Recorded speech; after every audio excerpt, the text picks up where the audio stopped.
సర్వోన్నతుడును సర్వశక్తిమంతుడు మన ప్రభువును ప్రియరక్షకుడైన యేసుక్రీస్తు వారి పేరిట మీ అందరికీ కూడా నా నిండు హృదయపూర్వకమైన వందనాలు చెల్లిస్తున్నాను. దేవుని యొక్క మహా గొప్ప కృపా భాగ్యతను బట్టి మనమందరం మరొకసారి ఈ పరిశుద్ధ దినంన కలుసుకోవడానికి దేవుడు తన కృపా భాగ్యతను అనుగ్రహించున్నారు. మనం గొప్పవరమని కాదు, యోగ్యులమని కాదు, కానీ కేవలం ఆయన యొక్క ఉచితమైన కృపే. దేవుడు మనల్ని సజీవ లెక్కలో జ్ఞాపకం చేసుకొని మరొక పరిశుద్ధ దినాన్ని చూడగలిగేటువంటి బాధ్యతను దేవుడు మనకి ఇచ్చి ఉన్నాడు. ప్రత్యేకంగా ఈ యొక్క పరిశుద్ధ దినము భారతదేశానికి ఎంతో గర్వకారణమైనటువంటి దినము. పరాయి పాలన నుండి మనల్ని మనం పాలించుకోవటానికి 1947 సంవత్సరం ఆగస్టు నెల 15వ తారీఖున స్వాతంత్రాన్ని ఇచ్చి ఉన్నారు. అయితే అది పూర్తిగా స్వాతంత్రత ప్రకటించినట్లుగా కాదు, కానీ ఇంకా అనేకమైన పోరాటంలో వారి త్యాగశీలం మన భారతదేశాన్ని మనం పాలించుకోవటానికి ఎంతోమంది గొప్ప గొప్ప మేధావులు వారి మేధశక్తిని బట్టి వారు త్యాగం చేస్తున్నారు, వారు చట్టాలను రూపించుకున్నారు. అందుగా మానవుడు ప్రతి ఒక్కరు కూడా ప్రేమ అనురాగాలతో ఉండాలని ఆశ కలిగి వారు రచించుకున్నటువంటి రాజ్యాంగము సంపూర్ణంగా నెరవేర్చబడినటువంటి దినము ఈ యొక్క జనవరి మాసము 26వ తారీఖు 1950 సంవత్సరం. స్వాతంత్రం వచ్చింది 47, కానీ పూర్తి స్వాతంత్రం భారతదేశానికి వచ్చినది 1950వ సంవత్సరము ఈ జనవరి మాసం 26వ తారీఖుని. దేవుడు ఎందుకు భారతదేశాన్ని అతిగా ప్రేమించినారు? పరాయి పాలకుల యొక్క పాలన నుండి భారతదేశాన్ని రక్షించి భారతదేశంలో మంచి సుపరిపాలన మనంతటికి మనము ప్రజల చేత ఎన్నుకోబడినటువంటి ప్రభుత్వాలు ఏర్పరచబడి వారు పాలించుకోవాలి, మంచి సురక్షితమైనటువంటి రాజ్యాంగం ఏర్పరచబడి అనేక మంది త్యాగం చేస్తున్నారు. అయితే రాజ్యాంగం రూపించబడింది, రాజ్యాంగం నడిపించబడుతుంది. కానీ ఈ దినము నిజంగా భారతదేశంలో జీవిస్తున్న ప్రతి ఒక్కరికి కూడా సంపూర్ణమైన స్వాతంత్రం వచ్చినదా అని అంటే అది కొంత ప్రశ్నార్థకంగానే నేను భావిస్తున్నాను. దయతో అన్యదా నన్ను భావించక ప్రేమతో నేను చెప్తున్నటువంటి మాటలు విని తర్వాత కామెంట్ చేయమని కోరుకుంటున్నాను. ఎందుకు అన్నానంటే స్వాతంత్రము మానవుడికి ఎంతో ప్రాముఖ్యత అయి ఉన్నది. అలనాడు మన పితరులు ఐగుప్తు దేశంలో బానిసలుగా ఉన్నప్పుడు లోకరక్షకుడైనటువంటి దేవాతి దేవుడే ప్రజలు రక్షించుట కొరకు తన ప్రజలను ఐగుప్తుకరమైనటువంటి బానిసకరమైన బ్రతుకుల నుండి విడుదలిచ్చి స్వాతంత్రాన్ని అనుగ్రహించుట కొరకు ఆ బానిసకరమైన బ్రతుకు నుండి దేవుడు పాలు తేనెలు ప్రవహించేటువంటి సస్యశ్యామలైనటువంటి వాగ్దాన భూమిని ప్రజల కొరకు ఏర్పాటు చేస్తున్నారు. అయితే మానవులు మన పితరులు ఆ యొక్క అందమైనటువంటి జీవితాన్ని అనుభవించవలసింది బదులుగా వారు చేసింది ఏమిటో తెలుసా? దేవుడిని దూషించున్నారు, నడిపిస్తున్న నాయకుడిని ఎంతగానో గాయపరిచి ఉన్నారు. అయినా వారు నాయకుడిని గాయపరిచినప్పుడు మోషే ఆ ప్రజల పక్షంన దేవుని దగ్గర జ్ఞాపన చేస్తున్నారు. కానీ దేవుడి మీదే దేవదూషణ చేసినప్పుడు వారు ఆహారం కొరకు దేవుని దూషించున్నారు. మాకు ఐగుప్తులు దొరకవా? అక్కడ ఉంచిన మేము బ్రతికే వాళ్ళం, ఎందుకయ్యా మమ్మల్ని అడవిలోకి తీసుకొని చంపేస్తున్నావు అని చెప్పేసి ఆ ప్రజలు ఆ సనుక్కున్నటువంటి ఆ పరిస్థితులను దేవుడు చూచి వారికి కావలసినటువంటి శ్రేష్టమైన ఆహారాన్ని ఇచ్చినప్పటికీ కూడా ఒక విధంగా కొద్ది బాధతో చెప్తున్నాం, వారు మదించి దేవునికి వ్యతిరేకరమైన కార్యములు చేసి ఒక్క దినమనే అనేక వేలాది మంది కూలిపోయినట్లుగా తెలుస్తున్నది. వారు సంహరించబడినారు, నశించిపోయినట్లుగా జీవగ్రంథంలో నిర్గమాకాండంలో రాయబడి ఉన్నది. అదేవిధంగా ఈ దినము ఎంతో మంది త్యాగశీలు వారు త్యాగం చేసి ఉన్నారు. కానీ భారతదేశం స్వాతంత్రాన్ని తెచ్చుకున్నాం, అది సంతోషకరమే. అవును, మన స్వతంత్రంగా ఉండుట కొరకే కదా వారు త్యాగం చేస్తున్నారు. అయితే ఈ దినము స్వాతంత్రం అనేది అందరికీ అందించబడుతుందా, లేకపోతే కొంతమందికి మాత్రమే ఆ స్వాతంత్రం ఇవ్వబడిందా అనంటే అది నిజమే అని అనిపిస్తుంది. ఈ దినమున భారతదేశంలో ఇంతకు ముందు హైందవ సహోదరులు కానీ, ముస్లిం సహోదరులు కానీ, క్రైస్తవ సహోదరులు కానీ, బుద్ధిస్టులు కానీ, ఎథిస్టులు కానీ అందరూ కూడా వారికి నచ్చినటువంటి వారి యొక్క ప్రమాణాలను వాళ్ళు చూసుకుంటూ అందరూ కూడా అన్నదమ్ముల వలె పలకరించుకుంటూ ఉండేవాళ్ళు.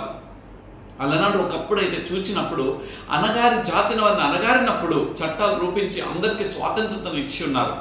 అయితే ఈ కులాంతరం, ఈ మతాంతరంగా ఈ దేశం పెట్రెళ్ళిపోతూ మానవుని చంపేసేటువంటి పరిస్థితుల్లోకి మానవుని యొక్క మనుగడ వెళ్ళిపోయింది. నేను అనుకుంటాను స్వాతంత్రం వచ్చింది, మరలా మనం బానిసకరంగా మార్చబడినాం. ఎక్కడ పరాయి దేశస్తులకు కాదు, మన దేశంలో ఉంటున్నటువంటి ఆ యొక్క కొంతమంది వర్గానికి మనం బానిసలుగా మార్చబడుతున్నామేమో అని అనిపిస్తుంది. దయతో ఈ యొక్క గణతంత్ర దినోత్సవం నాడు బాధతో చెప్తున్నటువంటి మాటలు ఒక ప్రక్కన చూస్తుంటే ఎంతో భయంకరంగా, ఇదిగో వారు ఇక్కడ నుండి వెళ్ళిపోండి, లేకపోతే వధ చేస్తాను, ఊచకోత కోస్తాము అంటున్న వారు పెట్రెళ్ళిపోతున్నారు.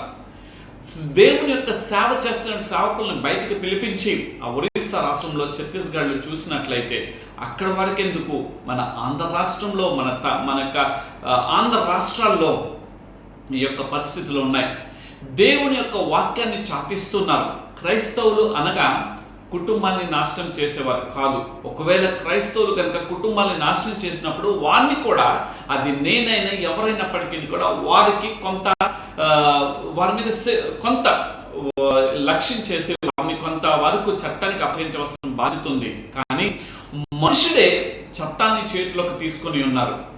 అందుకనే ఇదంతా గమనించినటువంటి చట్టాలు కొన్ని సంవత్సరాలు, కొన్ని last year are before last year, I don't know perfectly, కానీ ఏం జరిగింది అని అంటే చట్టం ఇచ్చి ఉన్నారు, ఒక చట్టాన్ని రూపొందించున్నారు. అయినప్పటికీ కూడా చట్టము వారికి చుట్టమైనట్లుగా, చట్టము వీరికి వ్యతిరేకకరమైనట్లుగా వీరేమి చేస్తున్నారంటే ఇంకనూ కూడా సువార్త చాటిస్తున్న వారికి, లేకపోతే సత్య మార్గంలోకి నడిపించే వారిని ఇంకను కూడా ఊచకోత కోస్తున్నారు, బైబిళ్లను తగలపెడుతున్నారు, లేకపోతే సేవకులను చంపివేస్తున్నారు.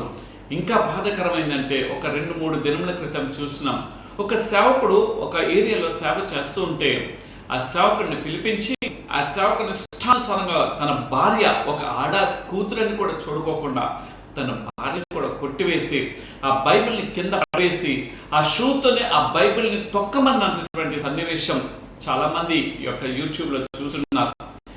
ఎక్కడికి వెళ్ళిపోతుంది భారతదేశం? మనం స్వాతంత్రం తెచ్చుకున్నాము అని అనుకుంటున్నాం.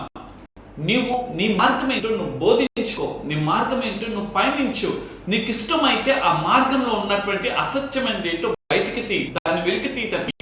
అంతేకాని మనము మానవుని గాయపరచకూడదు. మానవుని దేవుడు ఆయన రూపంలో చిక్కుకున్నాడు.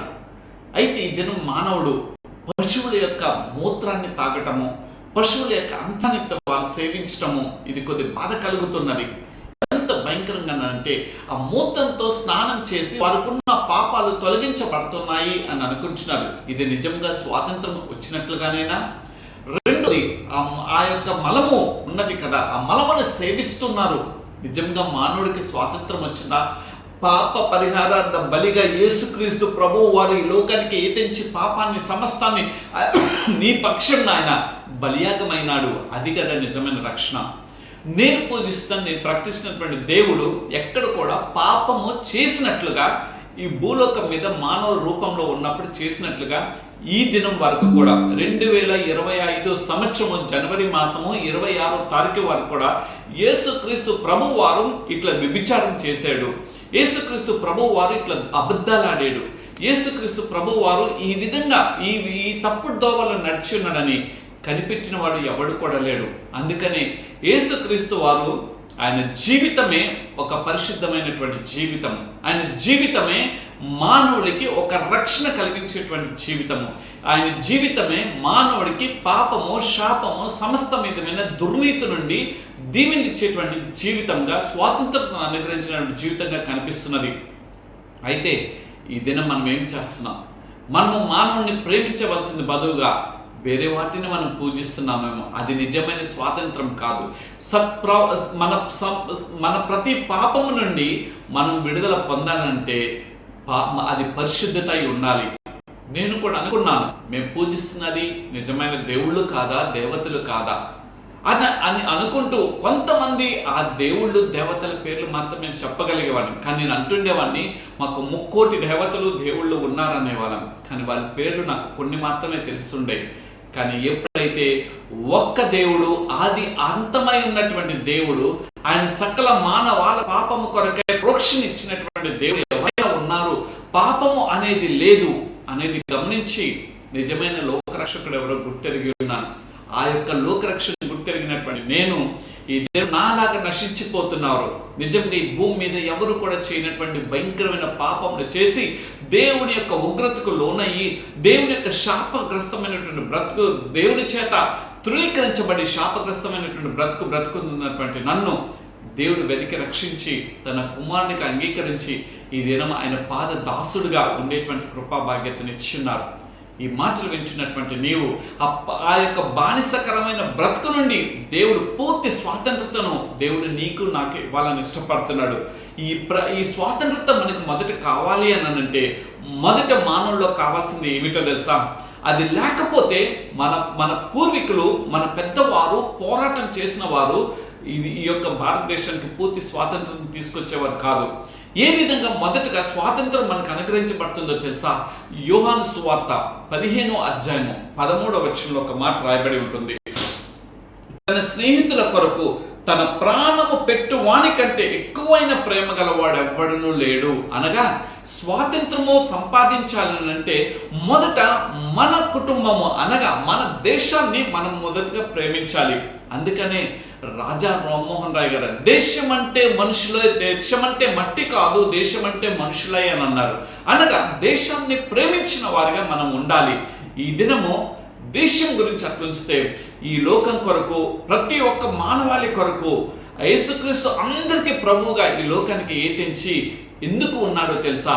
ఆయన మొదటిగా ఒక స్నేహితుడిగా మనల్ని ప్రేమించాడు, ఒక రక్షకుడిగా మనల్ని ప్రేమించారు, ఒక విమోచకుడిగా మనల్ని ప్రేమించారు, ఒక నాయకుడిగా మనల్ని నడిపించాలని ఆయన ప్రేమించి ఉన్నాడు.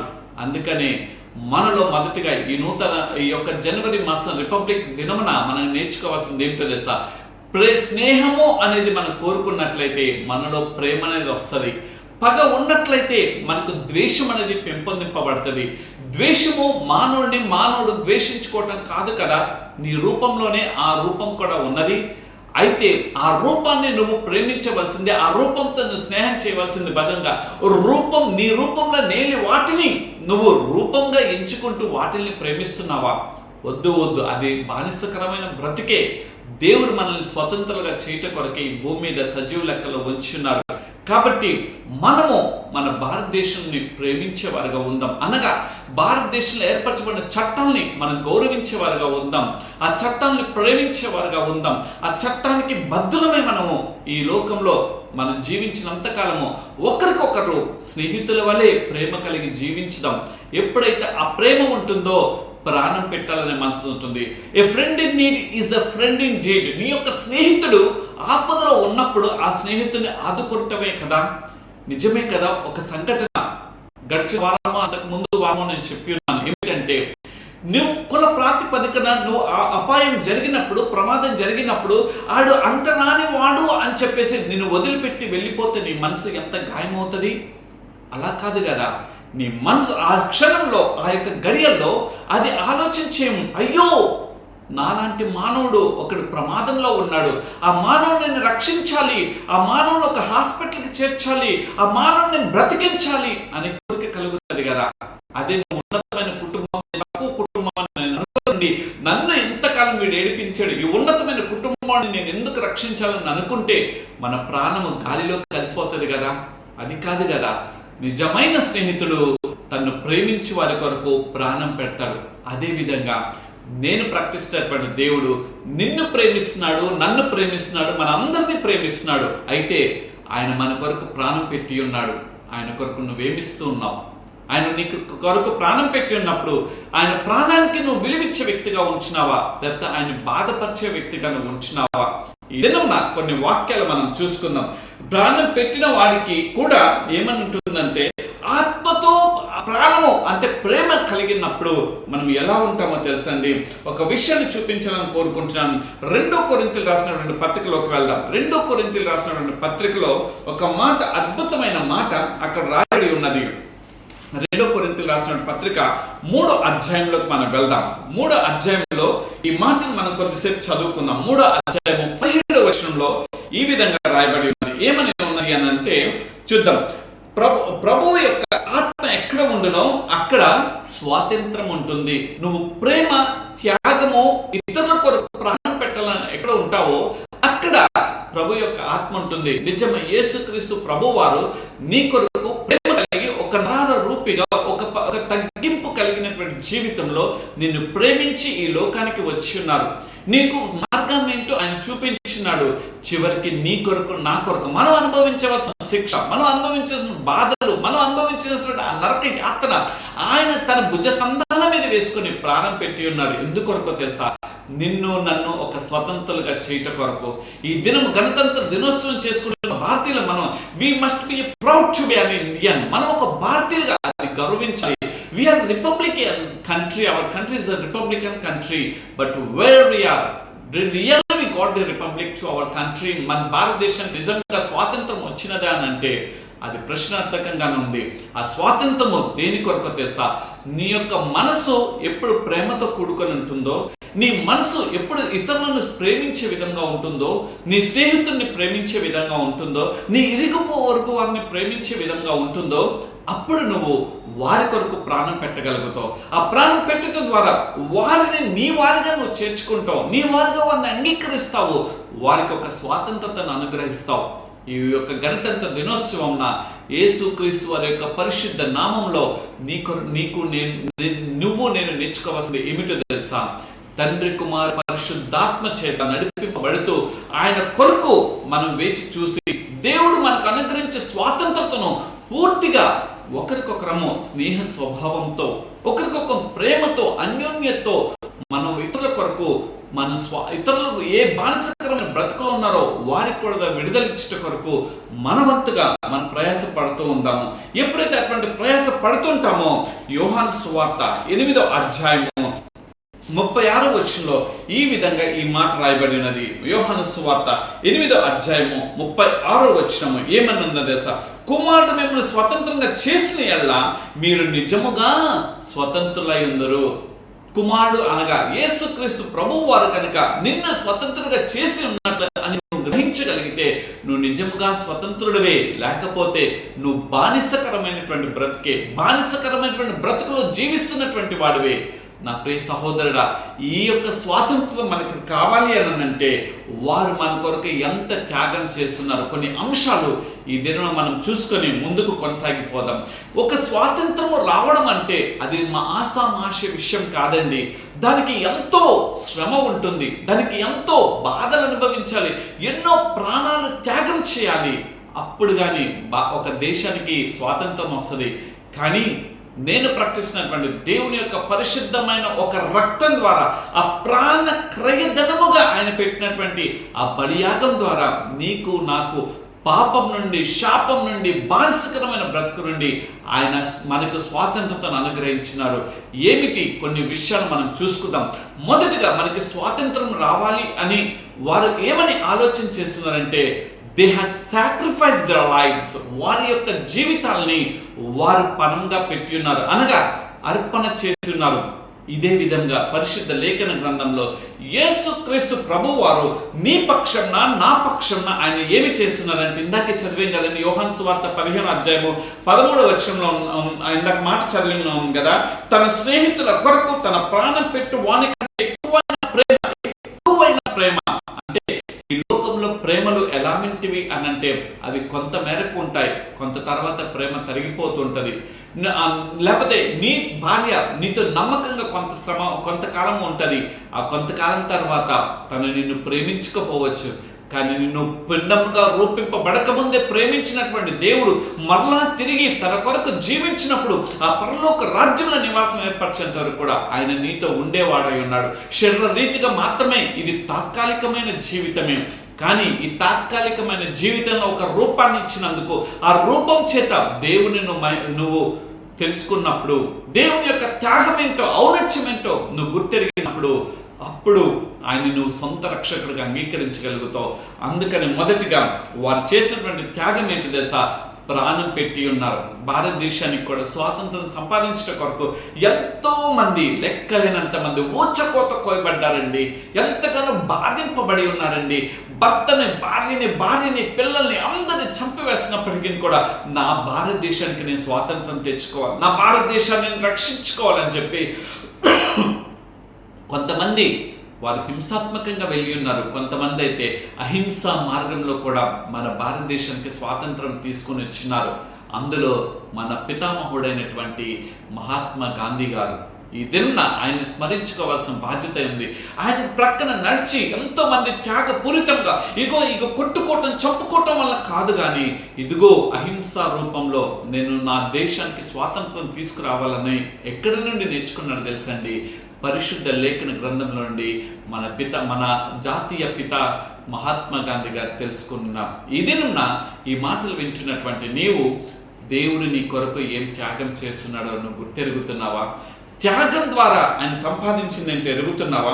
ఆ త్యాగంలో నుండి ఒక గొప్ప ఔన్నత్యము నీ జీవితంలో, నా జీవితంలో దేవుడు అనుగ్రహించున్నాడని నువ్వు గుర్తెరుగుతున్నావా? లేకపోతే ఇంకనూ కూడా బానిసకరమైన అంచుల్లోనే అది విడిపించినప్పటికీ కూడా ఇంకనూ కూడా నాకెందుకులే అని చెప్పి నువ్వు అనుకుంటున్నావా? కాదు. అందుకని ఫిలిప్పీయులకు రాసిన పత్రిక 2వ అధ్యాయము ఆ యొక్క విలువ, ఆ త్యాగం తెలియాలంటే కొన్ని విషయాలు ఇక్కడ నేను చూపించాలనుకుంటున్నాను. ఫిలిప్పీయులకు రాసిన పత్రిక 2వ అధ్యాయము 3-4 వచనం మనం చూద్దాం. కక్ష చేతనైనను వృథాతిశయం చేతనైనను ఏమీ చేయక, కక్షతో కాదండి, జీవితాన్ని వృధా చేసుకునేటువంటి పరిస్థితులు చేయకోకుండా ఏం చేయాలో తెలుసండి? వినయమైన మనస్సు గలవారై. త్యాగం ఎక్కడ వస్తుందంటే వినయము అనగా తగ్గింపు ఉన్నప్పుడు త్యాగం చేయాలనే మనసు కలుగుతుంది. యేసుక్రీస్తు ప్రభువుని అంతగా దూషిస్తున్నప్పటికీ, ఆయన ముఖం మీద ఉమ్మి వేస్తున్నప్పటికీ, ఆయన ఇష్టానుసారంగా కొడుతున్నప్పటికీ, ఆయన డొక్కలు పొడిచినప్పటికీ కూడా ఆయన వినయాన్నే ప్రదర్శించి ఉన్నాడు. ఆయన కోపాగ్నికి ఆయన ఎక్కడ కూడా లోనైనట్లుగా లేదు. ఆయన ఆ వినయమే మనకు కూడా మాదిరికరంగా చూపించినాడు. అందుకని దైవజనుడు అయినటువంటి పౌలు గారు అంటారు కదా, నేను క్రీస్తును పోలి నడుచుకొని ఉన్నట్లుగా మీరును నన్ను పోల్చుకొని నడుచుకొని అని అంటున్నాడు. ఎందుకో తెలుసా? ఈ పౌలు గారిని కూడా 1 తక్కువ 30 దెబ్బలు, 39, 40 దెబ్బలు ఆయన కొట్టినప్పుడు పౌలు గారు తిరిగి కొట్టలేదు. ఇంతకు ముందు అయితే నేను దూషకుడును, నేను దొంగని, నేను ఇంతటి అహంకారిని అని అన్నాడు. కానీ ఇప్పుడైతే నేను చనిపోయిన మృతుడిని అని అంటున్నాడు. ఎందుకు అంటున్నాడు తెలుసా? తనలో ఉన్నటువంటి ఆ గర్వము, తనలో ఉన్నటువంటి అహంకారము, తనలో ఉన్నటువంటి ఆ పొగరుబోత్తనము అంతా కూడా చంపివేసుకున్నాడు. క్రీస్తు పోలికలోకి మార్చబడ్డాడు. కాబట్టి ధైర్యంగా అంటున్నాడు, నేను క్రీస్తును పోలి నడుచుకుంటున్నాను, మీరు నన్ను పోలి నడుచుకోండి. ఈ నడుచుకోవటం ఎక్కడి నుండి వస్తుంది తెలుసా? వినయం కలిగినటువంటి మనసు మనలో ఉన్నప్పుడు అది నెరవేరుతుంది. రెండోది అక్కడ ఉంది కదా, ఒకడు తనకంటే యోగ్యునిగా ఎంచుకోవాలి. ఎవరిని? నీ తోటి వారిని నీకంటే నువ్వు యోగ్యుడిగా ఎంచుకోవాలి. ఎప్పుడైతే నీకంటే నువ్వు ఎదుటి వారిని, తోటి వారిని నువ్వు యోగ్యుడిగా ఎంచుకుంటావో దేవుని యొక్క స్వాతంత్రతను నువ్వు అనుభవిస్తావు.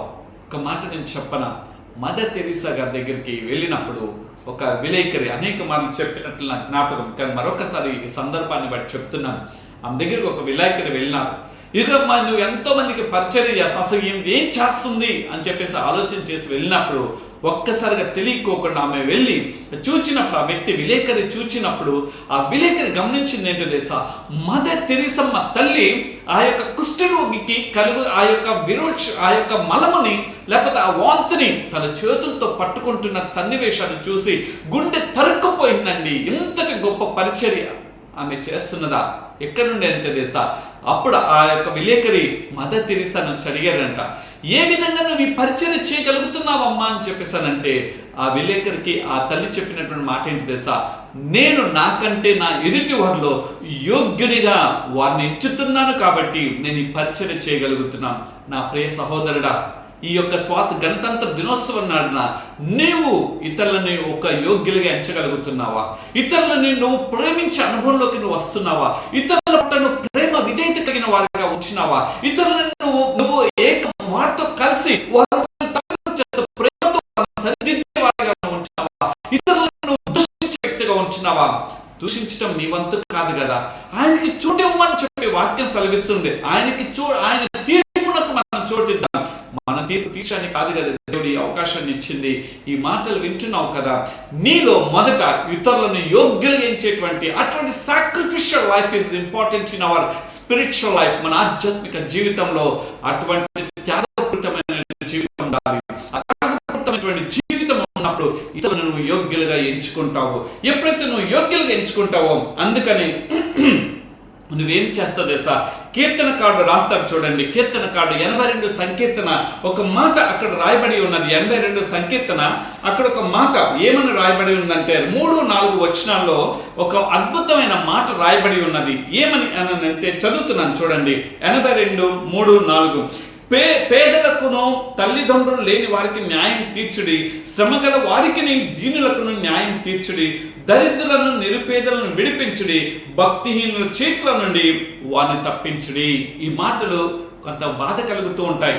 నిజమే, ఈ దిన మన తోటి వారి ఆహారం లేక అలమతిస్తూ ఉంటే వారికి ఆహారాన్ని మనం అందించగలుగుతున్నామా? మనమైతే 10,000 రూపాయలు 20,000 రూపాయలు బట్టలు డబ్బులు ఖర్చు పెట్టి బట్టలు దుస్తులు ధరిస్తున్నాం. కానీ ఏ దుస్తులు అయినప్పటికీ కొంతకాలానికి అవి మచ్చికైపోతాయి కదా, అవి కొంతకాలానికి పాడైపోతాయి. నువ్వు కొనుక్కోవద్దని నన్ను, కానీ నీ ముందు ఎంతమంది పేదవారు ఉన్నారు. వారికి నువ్వు 3 పూట్ల అన్నం తింటున్నావు, వారికి ఒక్క పూటైన ఆహారం పెట్టగలుగుతున్నావా? నువ్వు వారి గురించి ఆలోచన చేస్తున్నావా? నువ్వు ఏదో నేను పెద్ద భక్తిపరుణ్ణి అని నీ మందిరంలో కానీ నీ ఒక సమాజంలో కానీ పేరు పొందుతున్నావు. కానీ వాటన్నిటికంటే మించింది ఏంటో తెలుసా? పేదలను దిక్కులేని వారిని ఆదరించుట, అది గొప్ప కృపా బాధ్యత. నువ్వేదో ఉపవాసాలు చేసేస్తున్నాను, నేను గొప్ప గొప్ప ఉపవాసాలు కొన్ని వారాలు ఉంటాను, కొన్ని నెలలు ఉంటానని చెప్తాను. అది కాదు, నువ్వు ఎవడివో నాకు తెలియదని దేవుని యొక్క వాక్యం అంటుంది. నిజమైన ఉపవాసం ఏంటో తెలుసా? దిక్కు లేని వారిని, తల్లిదండ్రులు లేని వారిని ఆదరించితే అది నిజమైన భక్తి. ఆ భక్తిహీనతల నుండి ఈ దినము, ఈ గణతంత్ర దినోత్సవం నాన్న నిజమైన భక్తిలోకి మనం వద్దాం. ఈ యొక్క మాటలు ఎందుకు అనంటే, మనం ఇతరులను యోగ్యులుగా ఎంచినప్పుడు వారిని ఆదరించేవారుగా ఉంటాం. ఈ యొక్క విషయం తెలుసుకోవాలనే విషయం చదువుతున్నాం. మనం ఇతరులను ఆదరిద్దాం. మనం మనకు కలిగినది ఎంతో, వారిలో మనకి కలిగినది 10 రూపాయలు అయితే కనీసం అట్లీస్ట్ ఒక 10 పైసలైన వారికి ఇద్దాం. ఈ దినం ఎవరికి కూడా 100 రూపాయలు తక్కువ లేదు కదా. ఒక 10 రూపాయలు ఇవ్వడం వల్ల నీకు వచ్చే నష్టం ఏం లేదు కదా. నువ్వు 10 రూపాయలు ఇవ్వడం వల్ల దేవుడు ఎప్పుడు కూడా ఉంచుకోడండి. 2 30 60 100 దేవుడు దీవెనిస్తాడు కదా. ఈ మాటలు వింటున్నటువంటి నా ప్రియ సహోదరుడా, నా ప్రియమైన సహోదరి, మనం ఇతరులను యోగ్యులుగా ఎంచుకున్నప్పుడు వారి యొక్క పరిస్థితుల్లో మనం కూడా పాలిభాగస్తులు కావించబడతాం. అదేవిధంగా మన భారతదేశానికి కూడా స్వాతంత్రం ఎలా వచ్చిందో తెలుసా? ఇదిగో ఒక వ్యక్తి పోరాడుతున్నాడు. ఆ వ్యక్తి పోరాడని నాకెందుకులే, నా కుటుంబంతో నేను ఉంటాను, నా కుటుంబంతో నేను ఎంజాయ్ చేస్తానని చెప్పి మన పూర్వీకులు అనుకోలేదండి. వారి కుటుంబం సైతం అయ్యో ఆ వ్యక్తి త్యాగం చేస్తున్నాడు, వారి వల్ల నేను కూడా త్యాగం చేసి నా భారతదేశానికి నేను స్వాతంత్రం తీసుకురావాలి, నా భారతదేశ సర్వ హక్కులను తీసుకురావాలని చెప్పి వారు ఎంతగా త్యాగం చేస్తున్నారో అటువంటి త్యాగము మనం కూడా దినం చేయవలసి ఉంది. ఏదో ఎంతకాలం మనం బ్రతికి ఈ లోకాన్ని విడిచిపెట్టి వెళ్ళిపోతాం మనకైతే తెలియదు. కానీ ఈ బ్రతుకున్నంత కాలము ఇతరులను ఒక యోగ్యులుగా మనం ఎంచుకుందాం. మనకున్నటువంటి మతాలని, కులాలను అన్నిటిని విడిచిపెట్టి మనం అందరం కూడా ఒకే కులం, మానవ కులం అని చెప్పి తెలుసుకొని మనం ప్రేమించినప్పుడు దేవుడు మనల్ని ఒక యోగ్యకరమైనటువంటి బ్రతుకులుగా ఉంచుతారు. మనం ఇతరులను ఆదరించినప్పుడు మన బ్రతుకులు ఒక మంచి వెలుగుమయంగా మార్చబడతాయి. అదే ఈ యొక్క 3 విషయాల ద్వారా వారు చేసిన త్యాగాన్ని మనం గుర్తించగలుగుతాం. ఈ లోకంలో ఈ యొక్క జీవిస్తున్నటువంటి మనం కూడా ఇతరులను వారి కొరకు మనం వారిని ప్రేమిద్దాము. 2వది వారి కొరకు ఆలోచించేద్దాము. 3వదిగా వారిని యోగ్యులుగా ఎంచుకుందాము. 4వదిగా వారి కొరకు మన చేతనైన సహాయం చేద్దాము. 5వదిగా వారిని ఆదరించాం. ఇదేనండి త్యాగము. ఆనాడు గణతంత్ర దినోత్సవం నాడు మాత్రమే కాదు, పరిశుద్ధ లేఖన గ్రంథంలో కూడా ఈ మాటలన్నీ కూడా రాయబడి ఉన్నాయి. ఏమిటో తెలుసా? ఈ నేను చెప్పినటువంటి విషయంలో ఆయన యోగ్యుడిగా ఎంచబడినాడు. యేసుక్రీస్తు ప్రభు వారి దినంగా యోగ్యుడిగా ఎంచబడినాడు. దేని కొరకు తెలుసా? ఇతరులను ప్రేమించడం అనేది ఆయన నేర్చుకున్నాడు. ఇతరుల కొరకు తన ప్రాణం పెట్టడం అనేది ఆయన నేర్చుకున్నాడు. ఇతరులను ఆదరించడం అనేది ఆయన నేర్చుకున్నాడు. కాబట్టి దేవుడు వారి యొక్క ఆయన చేసినటువంటి త్యాగానికి ఈ దినం విలువ వచ్చినది. అదేవిధంగా మన భారతదేశంలో అనేక మంది చేసినటువంటి త్యాగానికి విలువ ఈ దినం మనం అనుభవిస్తున్నటువంటి స్వాతంత్రమే. లేకపోతే మనము పరాయి వ్యక్తుల చేతుల్లో మనం ఇంకను కూడా బానిసలుగా ఉంటుండే వాళ్ళమే. మన జీవన యాగం ఈ విధంగా వస్తుండే, తరతరాలుగా కొనసాగుతుండేదో లేదో తెలియదు. కానీ ఈ దినము ఆ స్వాతంత్రం పొందుకున్నాం. ఆ స్వాతంత్రతను అనుభవిస్తున్నటువంటి మనము ఇదిగో ఈ దినం ఏర్పాటు చేసినటువంటి నాయకులు ఇంకను కూడా మన స్వాతంత్రాన్ని హరిస్తుంటే వారి గురించి మనం ప్రార్థన చేద్దాం. వారి గురించి మనము ఆలోచన చేసి వారి గురించి మనం ప్రార్థన చేసినప్పుడు దేవుడు వారి మనసులను మార్చి మనందరం కూడా ఒక ప్రేమ ఆప్యాయతతో ఇతరులను ఒక యోగ్యతలు ఎంచుకుంటూ మన దైనందిన జీవితాలను మనం ముందుకు నడిపించుకోగలుగుతాం. రెండో విషయంలోకి వెళ్దాం. కావాల్సింది ఏంటంటే దుఃఖములో ఓదార్పు. నిజమే, మన యొక్క పుత్రులు వారు ఎంతో దుఃఖపడుతూ ఉన్నారు. ఆ దుఃఖానికి ప్రతీకగా మనకు వచ్చిన స్వాతంత్రం ద్వారా వారు ఓర్పును అనుభవించిన దుఃఖాన్ని ఓర్పును అనుభవించి ఉన్నారు. కాబట్టి ఈ దినంగా సంపూర్ణమైనటువంటి స్వాతంత్రత మనకు వచ్చినది. అదేవిధంగా లోకరక్షకుడైనటువంటి యేసు క్రీస్తు వారు ఆయన కొడుతున్నప్పటికీ, ఆయన ఎంతగానో బాధిస్తున్నప్పటికీ, ముఖం మీద ఉమ్మ వేస్తున్నప్పటికీ, ఆయన గాయపరుస్తున్నప్పటికీ కూడా, ఆయన దుఃఖపడుతూ కూడా ఆయన ఓర్చుకుంటూ మనకి ఏమి చేస్తున్నాడంటే స్వాతంత్రతను అనుగ్రహించున్నాడు. ఈ విషయాలు కొన్ని చూడాలని నేను ఇష్టపడుతున్నాను. కీర్తనకారుడు రాస్తాడు 34వ సంకీర్తనలో ఒక మాట ఇక్కడ రాయబడి ఉన్నది. 34వ సంకీర్తన 18వ వచనంలో ఈ విధంగా రాయబడి ఉన్నది. విరిగిన హృదయం కలిగిన వారికి యెహోవా ఆసన్నుడు. ఎవరికండి? విరిగి నలిగిన హృదయం కలిగిన వారికంట మనం పూజించేటువంటి దేవుడు, మనం ఆరాధించేటువంటి దేవుడు ఆసీనుడుగా ఉంటాడని పరిశుద్ధ లేఖన గ్రంథం చెప్తుంది. నలిగిన మనస్సు గల వారిని ఆయన ఏం చేస్తాడండి? రక్షిస్తారు అంట. నలిగినటువంటి జీవితం దుఃఖమయంలో ఓర్పుతో ఈ దినం ఉన్నావా? ఇదిగో నా కుటుంబ పరిస్థితి ఇంకా ఎలా నేను ముందుకు కొనసాగించలేకపోతున్నాను, లేకపోతే నా వ్యక్తిగత జీవితం అంతా కూడా అంధకారంతో నిండిపోయింది, దుఃఖమయంతో నిండిపోయింది, ఓర్పు లేనటువంటి బ్రతుకుగా అయిపోయింది. ఇదిగో నేను ఎంత కష్టపడి చదివి ఉన్నాను, నాకు ఉద్యోగం రావట్లేదు, నేను ఉద్యోగం చేయాలని ఎంత ఆశతో ఉన్నాను, ఉద్యోగం లేనటువంటి పరిస్థితులు ఉన్నాయి అని కృంగిపోతున్నావా? నా యవన సహోదరుడా, నా యవనమైన బిడ్డ, ఇదిగో దేవుడు నీ కొరకు ఈ దినం నీ దుఃఖంలో సమస్తము సంపూర్ణం కావించబడుతున్నాయి. ఇదిగో నీకు పూదండను దేవుడు ఇవ్వబోతున్నాడు. ఈ దుఃఖంలో నుండి దేవుడు విడుదల ఇచ్చి నీ జీవితంలో పట్టినటువంటి ఓర్పులు దేవుడు ఒక ఆనంద బాష్పముగా మార్చబోతున్నాడు. ఈ యొక్క మాటలు వింటున్నటువంటి నీవు దుఃఖాన్ని తొలగించుకుపోవాలి. దేని ద్వారా మన దుఃఖం పోతుంది? నలిగిన మనస్సు మనలో రావాలి, విరిగిన హృదయం మనలో రావాలి, మనలో ఉన్నటువంటి గర్వం పోవాలి, మన అహంభావం పోవాలి. ఈ యొక్క అహంభావము గర్వము మనుషుని ఏం చేస్తుందంటే నాశనాన్ని తీసుకొస్తుంది. గర్వం వల్ల నాశనం కలుగుతుంది. ఆ నాశనము ఒక రోగాన్ని తీసుకొస్తుంది. ఆ రోగము పరిపక్వమై పాపాన్ని కంటది. ఆ పాపము ఇంకా పరిపక్వమై మరణాన్ని తీసుకొని వస్తుంది. ఎందుకు? నీ తోటి వారిని నువ్వు ప్రేమించినప్పుడు అది నీకు కూడా ఆనందదాయకమే కదా. ఎప్పుడైతే నువ్వు ప్రేమిస్తావో వారి మీద నీకు ఈర్ష్య రాదు. ఎప్పుడైతే నువ్వు ప్రేమిస్తావో వారి మీద నీకు కోపతాపాలు రావు. ఎప్పుడైతే నువ్వు ప్రేమిస్తావో వారి మీద నీకు ప్రేమ కలుగుతుంది. వారి మీద నీకు వారి బాధలు ఉంటాయి, వెళ్ళి వారి బాధల్లో నువ్వు కూడా పంచుకోవాలనే మనసు వస్తుంది.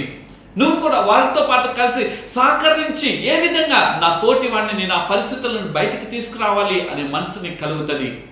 అదే కదండి యేసుక్రీస్తు ప్రభువారు. ఇదిగో దుఃఖపడుకుని నేనున్నాను అని చెప్పి, ఆ దుఃఖపడితే తన కుమార్తె చనిపోయిందని చెప్పి, తన కుమార్తె చనిపోయిందని చెప్పి వెళ్ళినప్పుడు ఇదిగో నీ కుమార్తె చనిపోలేదయ్యా, నీ కుమార్తె బ్రతుకు, చిన్నదానా నువ్వు లేచిరా అన్నప్పుడు ఆ చిన్నది తిరిగి లేవలేదా?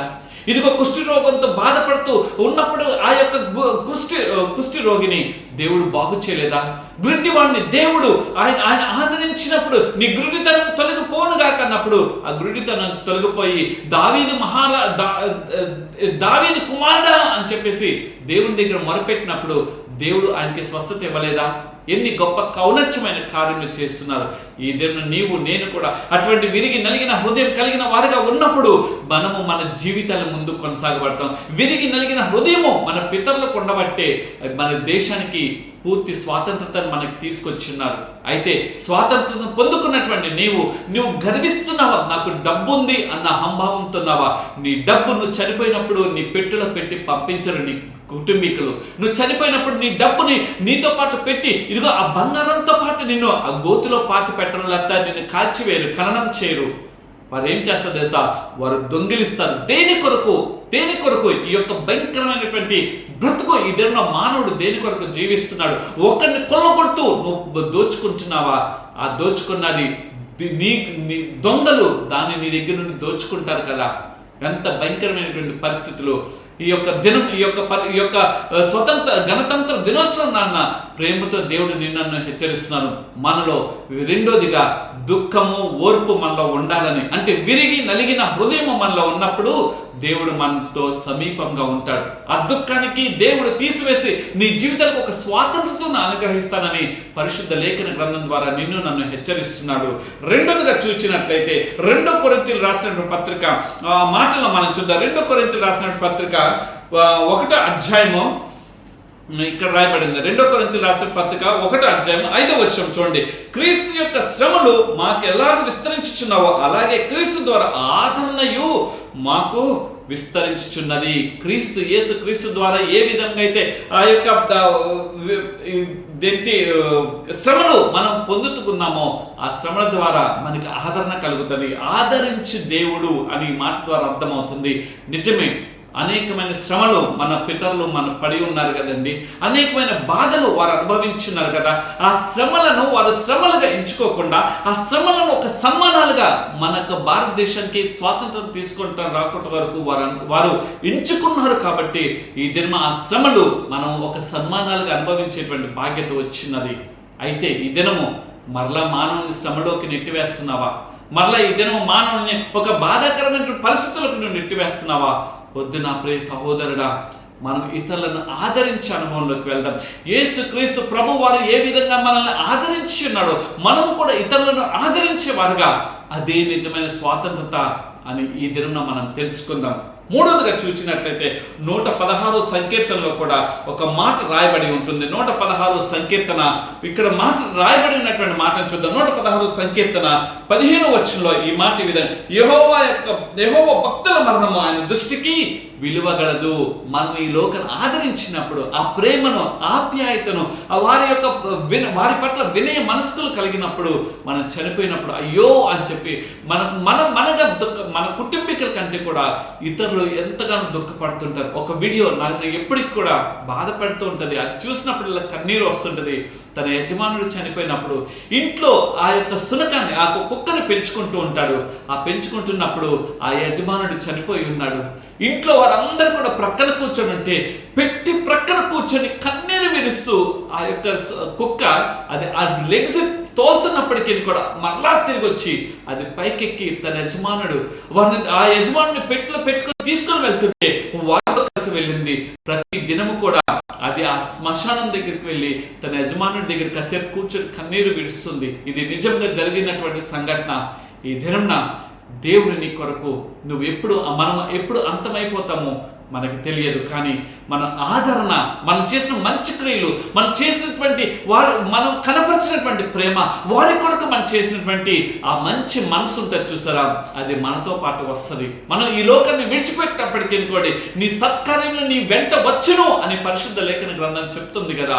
ఆ సత్కార్యంలో నీతో రావాలి అని అంటే మనం ఏమి చేయాలంటే పైన చెప్పబడినటువంటి విషయాలు మనం చేయాలి. ఇప్పుడు వరకు మనం చెప్పుకున్నటువంటి ఆ ప్రేమ, ఆ త్యాగము, ఆ యొక్క ఆదరణ, ఆ యొక్క ఏక మనస్సు, వారిని ఆదరించే విధానం, వారి కష్టాలు పాలిపంపులు, దాన్ని తగ్గింపు, వినయము ఇవన్నీ కలిగినప్పుడు మనం చనిపోయినప్పటికీ మన కార్యంలో మనతో పాటు వస్తాయి. వారు చెప్పుకుంటారు, అయ్యో ఇంతటి మంచి వ్యక్తి మేము పోగొట్టుకున్నాం, ఆయన లేని జీవితం యొక్క శూన్యం అయిపోయింది అనేటువంటి మాట. అంటే వారి జీవితం శూన్యం కాదు, కానీ అంత ఆ యొక్క వారి జీవితం అంత నాటుకుపోయేటువంటి పరిస్థితులు వచ్చిన్నాయి. ఈ దినానికి కూడా గాంధీ మహాత్ముడు 1948వ సంవత్సరం చనిపోయినప్పటికీ కూడా ఈ దినాన్ని 2025వ సంవత్సరం జనవరి మాసం 26వ తారీఖున ఇంకా ఎందుకు చెప్పుకున్నాం తెలుసా? ఆయన చేసినటువంటి కార్యములు, క్రియలు ఉన్నాయి చూసారా. ఈ దిన ప్రతి భారతీయుడిగా మనం గర్విస్తూ చెప్పుకుంటాం, ఇదిగో ఆయన చేసినటువంటి ఆ అహింస మార్గం ద్వారానే మాకు పూర్తి స్వాతంత్రత వచ్చింది. పొట్టి శ్రీరాములు గారు చేసినటువంటి స్వాతంత్రం ద్వారానే మాకు ఆంధ్ర రాష్ట్రం ఏర్పడిందని మనం ఏ విధంగా చెప్పుకుంటామో అదేవిధంగా భారతీయులుగా మాకు పూర్తి స్వాతంత్రత ఈ 1950 సంవత్సరము ఈ జనవరి 26వ తారీఖున మా పూర్తి స్వాతంత్రం మేము పొందుకున్నామని మనం చెప్పుకుంటున్నాము. ఎందుకో తెలుసా? వారు చేసినటువంటి త్యాగమే. వారు మన కొరకు ప్రాణాలను అర్పించిన విధానాన్ని మనం గుర్తు చేసుకుంటున్నాం. కాబట్టి నా ప్రియ సహోదరుడా, ఈ మాటలు వింటున్నటువంటి నీవు నీ కొరకు ప్రాణం పెట్టిన దేవుణ్ణి ఒక్కసారి జ్ఞాపకం చేసుకుంటున్నావా? నీ కొరకు ప్రాణం పెట్టి, ఇదిగో నా కుమారుడా, నిన్ను రక్షించడం కొరకే నేను నీతో పాటు ఉండటానికి వచ్చానయ్యా, నిన్ను ప్రేమించడానికి వచ్చానయ్యా, నా ప్రేమ ఏంటో చూపించడానికి వచ్చాను నా కుమారుడు, నా కుమార్తె అంటే నువ్వు దాన్ని గ్రహిస్తున్నావా? లేకపోతే గ్రహించుకోకుండా ఇంకను కూడా అంధకారంలోకి వెళ్ళిపోతున్నావా?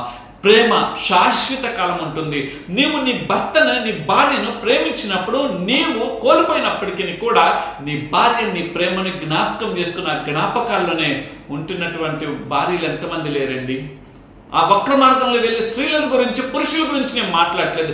నిజమైన ప్రేమ తన భర్త కోసం నిలబడుతుంది. నిజమైన ప్రేమ తన భార్య కోసం నిలబడుతుంది. నాకు బాగా జ్ఞాపకం ఉన్నది. ఇజ్రాయెల్ డేవిడ్ అంకుల్ ఉన్నారు. తన భార్య చిన్న ఆడపిల్లలు ఇద్దరు చిన్న వయసులో ఉండగానే ఆ పిల్లలకి తల్లి పోగొట్టుకున్నారు.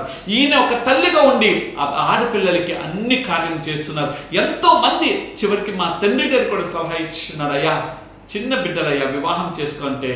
ఆయన ఆ మాట తప్ప వేరే విషయాలు వినేవారు కాదు, వినేవారు. కానీ ఆ మాట దగ్గరికి వచ్చేటప్పటికి నా పిల్లలకి, నా భార్య యొక్క జ్ఞాపకాల్లో నా బిడ్డల్ని పెంచుకుంటాను అని చెప్పేసి ఆ బిడ్డల్ని పెంచుకున్నాడు, వివాహం చేస్తున్నారు. లాస్ట్ ఇయర్ 2024 సంవత్సరంలోనే ఆయన 88 సంవత్సరాల వయసులో ఈ లోకాన్ని విడిచిపెట్టి వెళ్ళి ఉన్నారు. ఎందుకు ఈ మాటలు చెప్తున్నాను తెలుసా?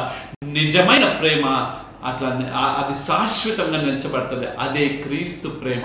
యేసు క్రీస్తు వారు అటువంటి నిజమైన ప్రేమను ఆయన మన కొరకు చూపించాడు. కాబట్టి ఈ దినమున సజీవమైనటువంటి మాటలు, నిర్జీవమైనటువంటి మన జీవితాన్ని ఒక సజీవమైనటువంటి మార్గంలో నడిపించబడుతున్నాయి. మూడవగా మనం చూసినట్లయితే 23 గంటల్లో మాట 23 వచనంలో ఒక మాట అక్కడ రాయబడి ఉంటుంది. ఏమంటుంది తెలుసా? ఎప్పుడైతే మనము ఇతరులను దేవుని దృష్టికి విలువ కలిగిన వారుగా మనం ఎంచుతామో మనకి దేవుడు ఏం చేస్తాడు తెలుసా అండి? 4వ వచనము, గాఢాంధకారమైన లోయలో నేను సంచరించినను ఏ అపాయములకు నేను భయపడను. ఎందుకో తెలుసా? ఆయన దేవుడు మనకు తోడుకుంటాడు. మన జీవితంలో ఎన్నో భయంకరమైన పరిస్థితులు వస్తూ ఉంటాయి. మన జీవితంలో ఎన్నో కష్టాలు వస్తుంటాయి, ఎన్నో శ్రమలు వస్తాయి. మానవులకే కాక జంతువులకు వస్తాయి. కానీ మానవుడు ఏం చేయలేదు తెలుసా? ఆ గాఢాంధకారమైన లోయల్లో మనం ఏం చేయలేదు తెలుసా అండి? మనం సంచరించినప్పటికీ కూడా ఏ అపాయము, ఏ పరిస్థితులు అయినప్పటికీ కూడా దాని వైపు చూసి మనం భయపడుకోకుండా ఏం చేయలేదు తెలుసా? నీవు నాకు తోడు, నీ దుడ్డు కర్రయు నీ యొక్క దండం వలె నీ దండము నన్ను ఆదరించిన నీ పరిశుద్ధ కీర్తనకారుడు రాసినట్లుగా మనం కూడా భయం చెందక్కర్లేదు. మనం కూడా ఆ యొక్క జీవితంలో ఆ దుఃఖమైన, ఆ ఓదార్పు లేనటువంటి పరిస్థితుల్లో మనం కలత చెందక్కర్లేదు. మన అందరికీ బాగా యూట్యూబ్ ప్రతి చోట కూడా ఛానల్స్ అన్నింటిలో వస్తున్నది. ఒక వ్యక్తి తన భార్యను ముక్కలు చేసి కుక్కర్లో పెట్టి అది ఉడికి మిగతా భాగాలన్నిటి కూడా తీసుకెళ్లి బూడిది చేసి చెరువులో పడేసినట్ల సంఘటన వింటున్నాం. కానీ దినము వారి యొక్క పైశాచిక ఆనందాలను బట్టి ఈ దినం బిడ్డలు అనాథలై ఉన్నారు. ఎంత వేదన! నేను వారి గురించి అయితే బాధపడట్లేదు, కానీ ఆ చంటి బిడ్డలు ఆ తల్లిని పోగొట్టుకున్నారు. చంటి బిడ్డలు తండ్రి ఉండి కూడా జైలు అనుభవిస్తున్నప్పుడు ఆ యొక్క బిడ్డలు పడుతున్నటువంటి వేదన ఒక్కసారి నిక్షణికావేశం వల్ల నువ్వు దుఃఖానికి లోన్ చేస్తున్నావు. నీ కుటుంబాన్ని మనం చేసినటువంటి తప్పిదాలకి, మనం చేసినటువంటి పాపాలకి మనం అనుభవించాలి. అది కాదని నేను అన్ను. కానీ నిన్ను నమ్ముకున్న వారి, నీ బిడ్డలు అవని, నీ భార్య అవని, నీ భర్త అవని, వారికి నువ్వు ఎందుకు బాధలు పాలు చేయాలి? ఏదైనా నువ్వు ఎటువంటి ఎటువంటి దుఃఖకరమైనటువంటి పరిస్థితులు నువ్వు వెళ్తున్నావు నాకైతే తెలియదు. కానీ నువ్వు వెళ్తున్నటువంటి పరిస్థితులు నీ కుటుంబానికి ఆదరించేటువంటిగా ఉండాలి. నువ్వు వెళ్తున్నటువంటి పరిస్థితులు నీ కుటుంబాన్ని ఓదార్చే విధంగా ఉండాలి అని దేవుడు కోరుకున్నాడు. అందుకనే దేవుని యొక్క దుడ్డుకర్ర అనగా దేవుని యొక్క వాక్యాన్ని ప్రతిష్టగా మనం పెట్టుకున్నప్పుడు ఆ వాక్యం చేత మనం బలపరచబడతాం. ఆ గాఢాంధకారమైన లోయనప్పటికీ కూడా వాటి నుండి దేవుడు గొప్ప విజయాన్ని దేవుడు మనకు అనుగ్రహిస్తాడు. తర్వాత మూడవదిగా మనకు కావాల్సింది ఏంటంటే తెలుసా? శాశ్వతమైన ఆశ, ఎటర్నల్ హోప్ అని అంటారు. ఈ నిజమే, మనకు ఒక ఆశ, మన పూర్వీకులు మన భారతదేశం కోసం పోరాడిన వారికి ఒక ఆశ ఉంది. మేము చేసినటువంటి ఈ త్యాగము, మేము ఈ అనుభవిస్తున్న ఈ దుఃఖము, మాకు ఈ కష్టమైన బ్రతుకులు రేపటి మా బిడ్డల కొరకు అవి ఒక ఆశగా ఉంటాయి. వారి జీవితాలు ఒక సుఖవంతమైన, మేము పోయినా పర్లేదు, మా తర్వాత తరాల వారు ఆశతో ఒక మంచి హ్యాపీయెస్ట్ లైఫ్ని వారు అనుభవిస్తారని వారు త్యాగం చేస్తున్నారు. అదేవిధంగా ఈ దేవాతి దేవుడు అయినటువంటి దేవుడు తన కుమారుడైనటువంటి యేసు క్రీస్తు వారిని ఈ లోకానికి పంపించింది ఎందుకో తెలుసా? నీకు ఒక శాశ్వతమైన ఆశను, ఒక hope. He wants to create and hope. ఆయన నీకు తన కుమారుని ఈ లోకానికి పంపించినాడు.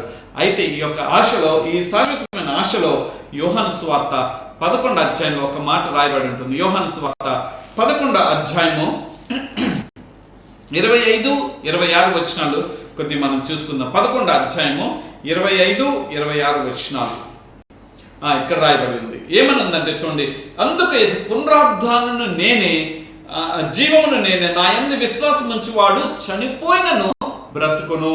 ఈ మాట నేను చెప్పినాను చూస్తారా? మన యొక్క త్యాగశ్రీలు చేసినటువంటి త్యాగం వారు గతించిపోయినప్పటికీ అనేక మంది, ఒకవేళ కొంతమంది పేర్లే మనం ఈ వేళ్ల మీద చెప్పగలుగుతాం, కానీ వారి వెనుక ఉండి వారు చేసిన త్యాగం చెరసాలను అనుభవించిన, కొట్టడారండి, వారు కోయబడ్డారండి, వారు బాధింపబడి ఉన్నారండి, వారు నా దాతను ఉరివేసి చంపేసినటువంటి పరిస్థితులు అయినప్పటికీ కూడా వారు నా దేశం కొరకు మేము నిలబడాలని వారు పట్టుకున్నారు, వారు త్యాగం చేస్తున్నారండి. అందుకని మన భారతదేశానికి పూర్తి స్వాతంత్రత అనుగ్రహించబడింది. ఈ మాటలు వింటున్నటువంటి నీకు ఒక ఆశ లేదా? ఏమిటి ఆధ్యాత్మిక జీవితంలో ఒక ఆశ? నేనే పునరుద్ధానమైనటువంటి దేవుడు నన్ను ఈ దినంలో ఒక ఆశను కలగజేస్తున్నాడు. ఏంటో తెలుసా? ఆయనే మనకు జీవమును, ఆయన ఎందుకు విశ్వాసం ఉంచువాడు చనిపోయినను తిరిగి బ్రతుకును. నువ్వు తిరిగి బ్రతకాలి అని అంటే ఆయన పునరుద్ధానాన్ని నువ్వు అనుభవించాలి. ఆ జీవం కలిగినటువంటి దేవుణ్ణి నువ్వు, జీవాత్మ నీకు ఈ శరీర అవయవంలో ఆయన జీవం ఉండగానే ఆయన యొక్క ఔన్నత్యాన్ని నువ్వు గుర్తెరగాలని దేవుడు కోరుకుంటున్నాడు. అటువంటి హోప్ దేవుడిని క్రియేట్ చేస్తున్నాడు. అటువంటి eternal hope god is giving. That commitment, that hope is creating for us. But do we have that hope? మన జీవితంలో అటువంటి ఆశ అనేది ఉన్నదా? అటువంటి నిరీక్షణ అనేది మనలో ఉన్నదా? లేకపోతే నిరీక్షణ పడిపోతూ ఇంకను కూడా నాకు ఇంకా ఆశలు లేవు, ఇంకా నేను ఎందుకు బ్రతకటం నువ్వు అనుకుంటున్నావా? మన యొక్క స్వాతంత్ర పోరాట యోధులు అటువంటి కృంగిపోలేదండి, అటువంటి నిరాశకి వెనక్కి వెళ్ళలేదండి. ఒకవేళ కొంతమంది వెళ్ళి ఉండవచ్చు, కానీ మరలా తిరిగి ఈ యొక్క మిగతా వారు చేసిన త్యాగాన్ని జ్ఞాపకం చేసుకొని మరలా ఎలాగ పునరుద్ధరించబడి మరలా వారితో కలిసి పైన కొనసాగించి మన భారతదేశానికి పూర్తి స్వాతంత్రతను తీసుకొచ్చిన్నారో, ఒక రిపబ్లిక్ కంట్రీ వారు పోరాడి ఉన్నారో, నీవు కూడా నీ ఆత్మీయ జీవితంలో ఆ జీవం ఇచ్చేటువంటి నిత్య రాజ్యాన్ని స్వాతంత్ర దేవుని యొక్క రాజ్యంలో నువ్వు కూడా ఒక భాగం ఉండాలని, అసార్వత్రిక సంఘంలో నువ్వు చేర్చబడి ఆ జీవార్థమైనటువంటి ఆ భాగంలో నువ్వు ఉండాలని దేవుడు కోరుకుంటున్నాడు కదా. ఆ జీవం దేని వల్ల తెలుసా?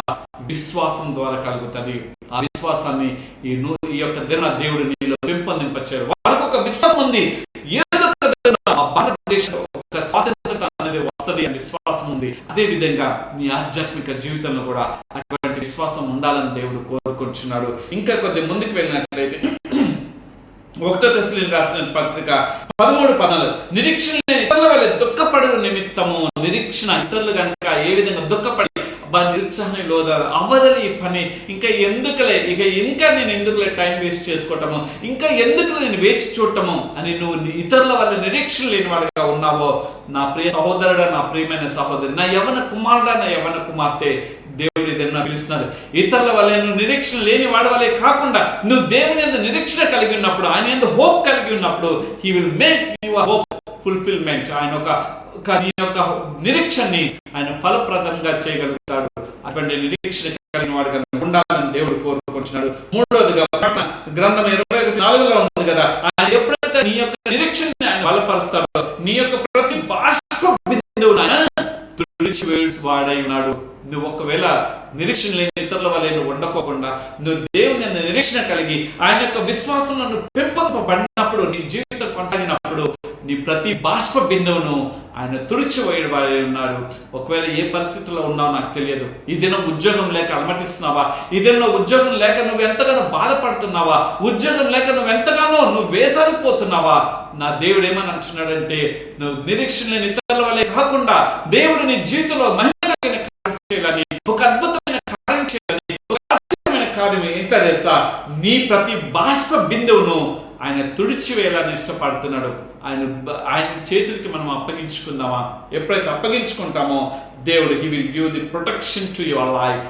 నాలుగోదిగా చూసినట్లయితే దేవుని రక్షణ అనేది నీకు అనుగ్రహిస్తాడు. దేవుడి రక్షణ, అందుకని దేవుని రక్షణ ఎప్పుడైతే మనలో ఉంటుందో, అందుకని యెహోషువ గ్రంథము 1:9 అక్కడ రాయబడి ఉంటుంది కదా, నిబ్బరం కలిగి ధైర్యంగా ఉండము అని అంటూ దిగులు పడకము. ఇంకోటి రెండో మాట, జడియకము. మన జీవితంలో when we have the god's protection we won't be in fear. మనము ఒక భయంలో ఉండం. we must be a king. మనం ఒక రాజుల వలె మనకి ఒక ధైర్యం అనేది ఉంటుంది. ఆ ధైర్యం దేవుడు మన జీవితంలో ఆయన రక్షణ ద్వారా మనకు కలగ చేస్తాడు. రెండోదిగా చూసినట్లయితే కీర్తనకారుడు 91వ సంకీర్తన 1-2 వచనాలు, దేవుడే మనకు ఆశ్రయం అంటూ నా కోట, నా కొండ, నేను నమ్ముకొనదగిన నా సహాయకుడు. దేవుని యొక్క రక్షణ. when we have the God's protection, we can give one commitment. దేవుడే నా కొండ, ఆయన నేను నమ్ముకొనదగిన గొప్ప సహాయకుడు అనేటువంటి గొప్ప నిశ్చయతను కలిగి ఉంటాం. when we have God's protection in our life, when we have the spiritual protection with the presence of God, then we can have that protection, that God is with us. దేవుడు మనతో ఉన్నాడని ఒక ధైర్యము, దేవుడు యొక్క రక్షణలో ఉన్నదనేది ఒక ధైర్యం అనేది మనలో కలుగుతుంటది.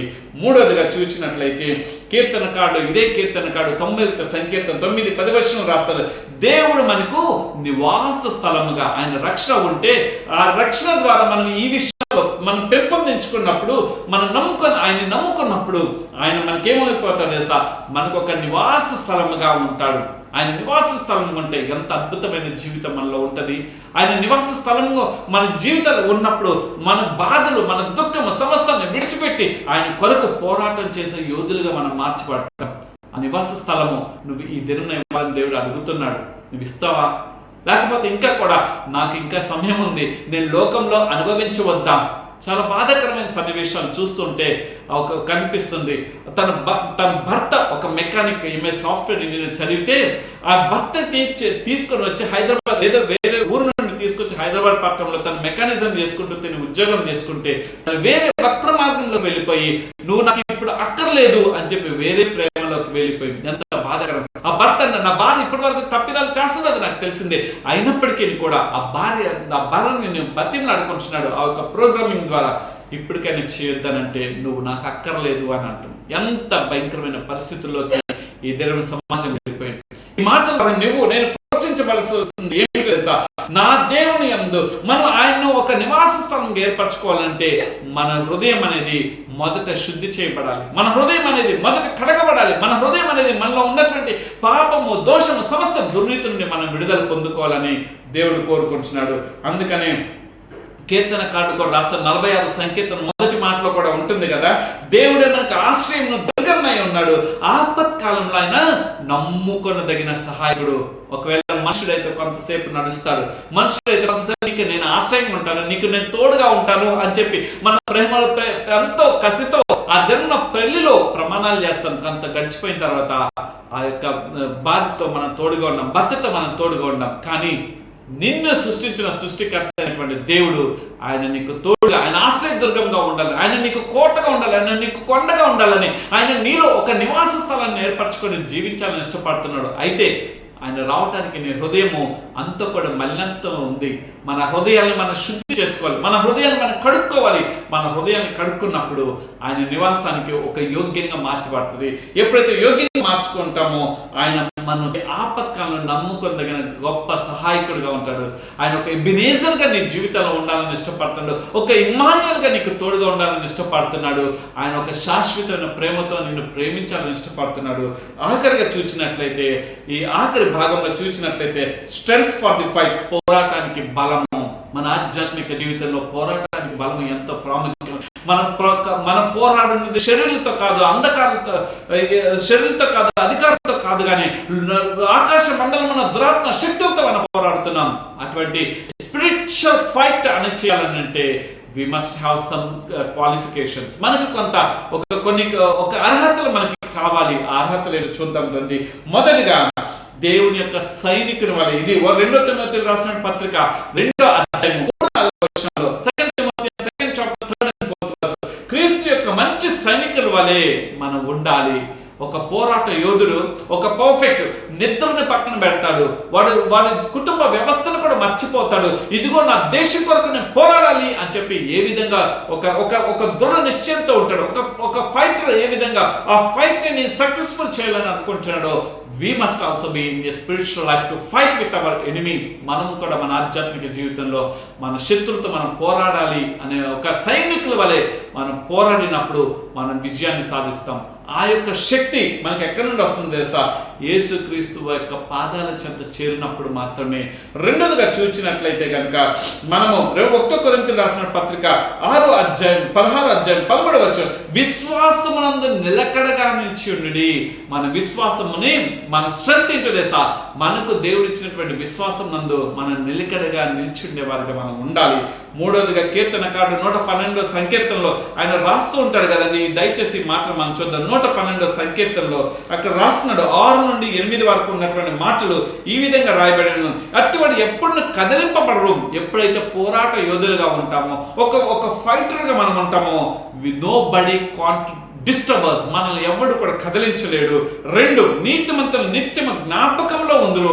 Always we remember about our God. మన దేవుని యొక్క శక్తిని, దేవుని యొక్క మహిమను మనం ఎల్లప్పుడూ కూడా జ్ఞాపకం చేసుకుంటాము. మనం దేవుని యందు స్థిరంగా ఉంటాము. మనం దుర్వార్తకు జడియము, మనం భయపడము. ఏ పరిస్థితులు వచ్చినప్పటికీ కూడా మన గురి ఒకటే, విశ్వాసకునకు కర్తయు దాన్ని కొనసాగించు వాడినైన యేసు వైపు చూచుచు మన పోరాటాన్ని మనం ముగిస్తాం. దేని కొరకు తెలుసండి? ఆ నిత్య కిరీటం, ఆ జీవ కిరీటము మనం అనుభవించడం కొరకు. నా ప్రియ సహోదరుడా, ఈ మాటలు వింటున్నటువంటి నీవు ఈ దినం, ఈ గణతంత్ర దినోత్సవం సందర్భంగా దేవుడు నిన్ను ఈ 5 విషయాలు అడుగుతున్నాడు. Where is your sacrifice? నీ యొక్క త్యాగం దేని కొరకు ఉన్నది? లోకం కొరక, లోకంలో ఉన్న వాటి కొరక, లేకపోతే నిత్య జీవాన్ని పొందటం కొరక? రెండోదిగా చూసినట్లయితే దుఃఖంని, ఓదార్పుని తీర్చివేసి మహిమ కలిగే కిరీటాన్ని నీకు అనుభవించాలనుకుంటున్నాడు. ఆ where is your comfort in grief. మూడవదిగా చూసినట్లయితే ఎటర్నల్ హోప్, శాశ్వతమైన ఆశ దేవుడిని కలగ చేయాలని ఇష్టపడుతున్నాడు. నాలుగవదిగా చూసినట్లయితే గాడ్స్ ప్రొటెక్షన్, దేవుని యొక్క రక్షణ నీకు అనుగ్రహించాలనుకుంటున్నాడు. ఐదవదిగా చూసినట్లయితే స్ట్రెంగ్త్ ఫర్ ది ఫైట్, పోరాటానికి బలాన్ని ఇచ్చేవాడుగా ఆయన ఉన్నాడు. ఈ యొక్క 5 విషయాల ద్వారా మన యొక్క పూర్వీకులు వారు మన దేశానికి పూర్తి స్వాతంత్రం తీసుకొచ్చినాడు. అదేవిధంగా మన యొక్క ఆధ్యాత్మిక జీవితంలో ఈ 5 విషయాన్ని మనం జ్ఞాపకం చేసుకొని మన పోరాటం ముందు మనం కొనసాగించినప్పుడు గొప్ప జయ జీవితం దేవుడు మనకు అనుగ్రహిస్తాడు. అటువంటి గొప్ప జయ జీవితం దేవుడు మనందరికీ దయచేయును గాక. ఆమేన్. రండి చిన్న ప్రార్థన చేసుకుందాం. సర్వోన్నతుడా, సర్వశక్తిమంతుడా, మా గొప్ప ప్రియ పరలోకపు తండ్రి, మీ ఘనమైన నామానికి స్తుతులు, స్తోత్రం, వందనములు చెల్లిస్తున్నాం. ఒక భారతీయుడిగా మేము ఎంతో గర్విస్తున్నాం తండ్రి. ఎంతో గొప్ప స్వాతంత్రత, పూర్తి స్వాతంత్రత మీరు మాకు అనుగ్రహించినారు. ఈ దినం మేము సంతోషకరంగా 75వ సంవత్సరము గణతంత్ర దినోత్సవాన్ని సంతోషకరంగా మేము చేసుకుంటున్నామంటే మా పితరులు ఎంతో మంది పోరాట యోధులుగా ఉన్నారు. అదేవిధంగా మీ కుమారుడైనటువంటి యేసుక్రీస్తు వారి యొక్క ప్రశస్తమైన శరీరాన్ని, రక్తాన్ని, జీవితాన్ని సమస్తాన్ని మా కొరకు త్యాగం చేసి ప్రభా నిత్య రాజ్యంలో మమ్మల్ని చేర్చుట కొరకు మీరు ఏర్పరిచినటువంటి మార్గం ద్వారా కొన్ని విషయాలు మీరు మాకు తెలియజేస్తున్నారు. ఈ మార్గంలో మేము నిలిచి ఉండి ప్రభా నాయన మీ కుమారుని యొక్క త్యాగము తండ్రి మేము గుర్తెరిగి ప్రభా నాయన మీరు ఇచ్చే నాయన మా చింత యావత్ సమస్తాన్ని మేము దూరం చేసుకుని ప్రభా నాయన మా కొరకు కాదు కానీ మీ కొరకు జీవించగలిగే కృపా భాగ్యత దయచేయండి. అదేవిధంగా నాయన మీ యొక్క శాశ్వతమైన ప్రేమతో మీరు మమ్మల్ని ప్రేమిస్తున్నారు తండ్రి. అదేవిధంగా మీ యొక్క రక్షణ కవచం మాతో అనినిత్యం ఉంచుతున్నారు. మమ్మల్ని విడువకనైనా మీ శక్తి చేత మమ్మల్ని నడిపిస్తున్నారు తండ్రి. దీని యందునైనా మేము బహుబలంగా నాయన మీరు మాకు అనుగ్రహించే విశ్వాసం నందు ముందు కొనసాగలిగే కృపా భాగ్యత దయచేయమని తండ్రి మరొకసారి మా భారతదేశాన్ని దీవించండి, ఆశీర్వదించండి తండ్రి. మా కుటుంబాన్ని, మా వ్యక్తిగత జీవితాన్ని కూడా మీ హస్తాల్లోకి అప్పగిస్తూ గడిచిన కాలం అంతా కూడా ఈ జనవరి మాసం 26వ తారీఖు వరకు నాయన మీరు మమ్మల్ని సజీవ లెక్కలో జ్ఞాపకం చేసుకున్నారు. రాబోతున్న నూతన వారంలో నూతన మనసుతో, నూతనమైన ఒరవడితో మమ్మల్ని ముందుకు నడిపించమని, అయ్యా అల్పుడను, అయోగ్యుని, ఎన్నిక లేని వాడిని నన్ను తండ్రి మీ యొక్క వాక్యాన్ని ప్రచురపరిచేటువంటి కృపా భాగ్యత ఈ మాధ్యమికుల ద్వారా మీరు నాకు ఇచ్చిన విధానాన్ని బట్టి అల్పుడని ప్రభా దయతో నన్ను జ్ఞాపకం చేసుకుని నేను మీ సిలువ మరుగుపరుచుకొని నన్ను వాడుకున్నందుకు, నన్ను నేను సరి చేసుకోవడానికి ఒక అవకాశం ఇచ్చినందుకు మీకు వందనాలు చెల్లిస్తూ నా ప్రభువును ప్రియరక్షకుడైన యేసు క్రీస్తు వారి పేరు ఈ ప్రార్థనలను అడిగి పొందుకున్నాను తండ్రి. ఆమేన్. తండ్రి దయ, కుమారుని ప్రేమ, పరిశుద్ధాత్మ అన్యోన్య సహవాసం మనందరికీ దేవుని యొక్క కృప కనికరము మనకి తోడైండి నడిపించునుగాక. Amen, amen, amen. మంచిది నా ప్రియ సహోదరుడా, నా ప్రియమైన సహోదరి, దేవుని యొక్క మహా గొప్ప కృపా భాగ్యతను బట్టి ఈ యొక్క భారతదేశంలో వారు ఎక్కడున్నా ఏదైనప్పటికీ మనందరం కూడా భారతీయులము కాబట్టి మీ అందరికీ కూడా మరొకసారి గణతంత్ర దినోత్సవ శుభాకాంక్షలు తెలియజేస్తున్నాను. నా గురించి, మా పరిచర్ల గురించి మీ అనుదిన ప్రార్థనలు జ్ఞాపకం చేస్తూ మన నిత్యం గురించి ప్రార్థన చేస్తున్నాం. మా గురించి, మా పరిచర్ల గురించి జ్ఞాపకం చేస్తున్నారు. అదేవిధంగా ఈ 2025 సంవత్సరం అనేకమైన ప్రాంతాల్లో దేవుని పరిచయం వాడలాగున్నా మీ అనుదిన ప్రార్థన గురించి ప్రార్థించమని మీ ప్రార్థన సహాయ సహకారాలు కోరుకుంటున్నా. మీ ఆత్మీయ సహోదరుడు Kalpala Sanjay. Thank you very much. God bless you all. Shalom.